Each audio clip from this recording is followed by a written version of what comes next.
আসসালামু আলাইকুম এভরিওয়ান। তো আজকে আমি আপনাদের সাথে শেয়ার করব আমাদের এখানে আমি যে দেশে আছি আর কি, মরিশাস। এখানে সবচেয়ে বেশি যে কাজের উপর শ্রমিক আনে, যে কাজের ভিসা আসলে সবচেয়ে বেশি দেওয়া হয়, সেটা আজকে আমি আপনার সাথে এক্সপ্লেন করব। এবং এই কাজে খুব অল্প টাকায় আসা যায় এবং এই কাজে প্রচুর শ্রমিক নেয় এবং এই কাজে সবচেয়ে বেশি আমাদের বাংলাদেশিরা এখানে অলরেডি এসেছে এবং ইন ভবিষ্যতেও আসবে। তারপর হচ্ছে এই কাজের সুযোগ সুবিধা, কীরকম বেনিফিট, কেমন স্যালারি হয়, এভরিথিং সব কিছুই আমি আপনাদের সাথে শেয়ার করবো যতটুকু আমার জানা। তো দেখেন, মরিশাসে সবচেয়ে যে বেশি আপনার কাজে শ্রমিক আনা হয় সেটা হচ্ছে গার্মেন্টস। গার্মেন্টস হচ্ছে আপনার মরিশাসের বর্তমানে দ্বিতীয় আয়ের উৎস।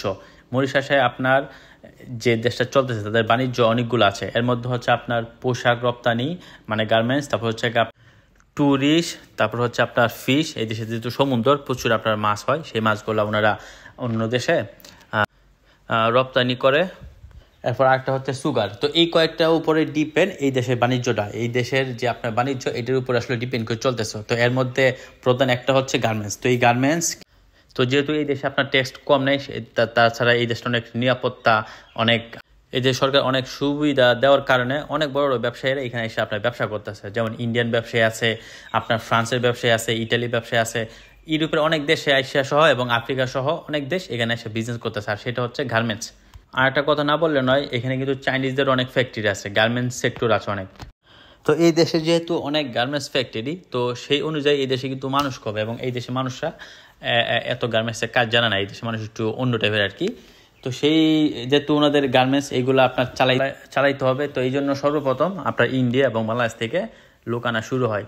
তখন থেকেই এই আমাদের বাংলাদেশে আসা শুরু করে এবং বাংলাদেশিদের ভালো কাজ, ভালো দাপট এবং প্রচুর কাজ করতে পারে। তারপরে ধীরে ধীরে আপনার মাদাগাস্কার এবং অন্য দেশ থেকেও ওনারা লোক আনে। তো সব জায়গাতে লোক আনে, ওনারা দেখছে যে না, বাংলাদেশিরা সবচেয়ে বেশি কাজ করে এবং ওনারা অনেক পরিশ্রমিক।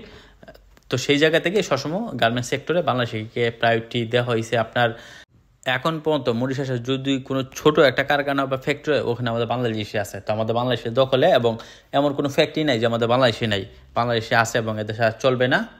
তো এই কারণে আসলে আমাদের বাংলাদেশিদেরকে প্রায়োরিটি দেওয়া হয়। তবে এখনও আপনার প্রচুর লোক আনবে, গার্মেন্টস সেক্টরে প্রচুর লোক আনবে, নতুন নতুন কয়েকটা ফ্যাক্টরি হয়েছে। আর যে সকল পুরান ফ্যাক্টরি, আই মিন বড় বড় কোম্পানি, তারা তো অলরেডি বাংলাদেশে যাবেই ডেলিগেট হিসাবে শ্রমিকদের সরাসরি ইন্টারভিউ নেওয়ার জন্য। তো এরকম আস্তে আস্তে আরও অনেকগুলো কোম্পানি আপনারা খুব শীঘ্রই জানতে পারবেন। আর একটা গার্মেন্টস সেক্টরে লোক কিন্তু একদম দুটো লাগে না, যখন লোক আনে তখন মনে করেন যে 100, 200, 300 পর্যন্ত লোক আপনার ইন্টারভিউতে সিলেক্ট করে আনে। এরপরে এদেরকে আপনার ধীরে ধীরে নিয়ে আসে। অন্য কোনো এরকম আর কোনো সেক্টর নাই যে এত লোক আনে। অন্য কোনো বড় কোম্পানি বা অন্য যে কোনো সাইড হলে, গার্মেন্টসের হলে সর্বোচ্চ গেলে 20 জন 25 জন, এর বেশি হয় না। শুধু এই গার্মেন্টস সেক্টরেই সবচেয়ে বেশি লোক আনে এবং এই দেশে আপনার যদি সরাসরি ইন্টারভিউতে আসতে পারেন, টাকা খুবই কম লাগে। আর বেতন দেখা যায় আপনি বাংলা মোটামুটি এখন যে বর্তমান আপনার 36, 38 এরকম পেয়ে যাবেন নর্মালি। আর ওভার টাইম করলে তারপরে আপনার ওই বোনাস আছে, যারা আপনার দ্রুত কাজ করতে পারে তারা আপনার বোনাস পায়। তো সেই জায়গা থেকে আপনি যদি অ্যাভারেজ ধরেন সব কিছু মিলে 40-40-এর কাছাকাছি, 40 একটু বেশি পেয়ে যাবেন। এমনকি এদেশে আপনার 2 দিন তারপর 1.5 দিন ছুটি পাওয়া যায়, ওই দিন আপনি চাইলে বাইরে কাজ করতে পারবেন।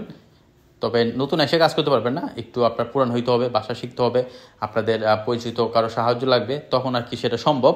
তবে শুধু তাই না, এই দেশে গার্মেন্টস বিষয়ে আসতে পারলে আপনার 3 বছর পর আপনি ছুটি পাবেন, প্লাস আপনি চলে গেলে কোম্পানি আপনাকে টিকিট দিবে, তারপরে আপনার নামে একটা ইন্স্যুরেন্স করা থাকে, ওখান থেকে অনেকগুলো টাকা পাবেন।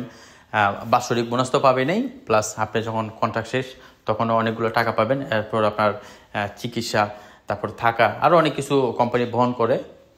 আরও অনেক টাইপের সুযোগ সুবিধা দেওয়া হয়। যেমন উল্লেখযোগ্য একটা হচ্ছে, এই দেশে আসার পর আপনার গভর্নমেন্টে প্রতি মাসে আপনাকে একটা টাকা দিবে।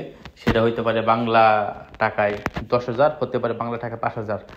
যেমন এই দেশে যারা নতুন আছে তারা হচ্ছে আপনার তারা আপনার 2 থেকে 3,000 রুপি পায় এবং যারা পুরান তারা 4,000 রুপি পর্যন্ত পাইতেছে। এটা সরকার থেকে দেয়, এটা বেতন ছাড়াই আলাদা। তো এটা কিন্তু অনেক বড় একটা সুযোগ, যেটা আসলে আপনি আমার জানা মতে আর অন্য কোনো দেশে যাওয়া হয় না। যেমন জর্ডান, তারপর ফিজি, যদিও আমাদের গার্মেন্টস সেক্টর অনেক লোক গেছে, কিন্তু মরিশাসের মতন আসলে এতটা আপনার যে প্রায়োরিটি সুযোগ সুবিধাগুলো এরকম পেয়ে থাকে না। তো এটা কিন্তু আমাদের। তো এখন আমি কয়েকটা কোম্পানির নাম বলি, অনেকগুলো তো কোম্পানি আছে। যেমন হচ্ছে আপনার ইকোরিয়েল, ফায়ারমাউন্ট, ডিডিআই, আর্টেনিক্স, রিয়েল, স্কয়ার, স্টারনিট, সামালন, এটাতে হচ্ছে আপনার নেটের কাজ হয়। তারপরে হচ্ছে আপনার সিএমটি, এটা অনেক বড় ফ্যাক্টরি, একসময় ছিল, এখন আছে তবে আগের মতো নাই আর কি।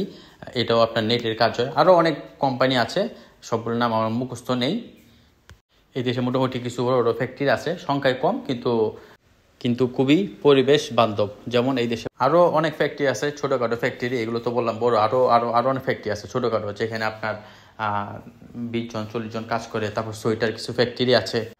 তো এখন থেকে নিয়মিতই চেষ্টা করব আমার এই নতুন চ্যানেলে মরিশাস সহ আরও অন্যান্য দেশের আপডেট দেওয়ার জন্য। তো আজকে এই পর্যন্তই, ভালো থাকবেন সবাই, খোদা হাফেজ এভরিওয়ান।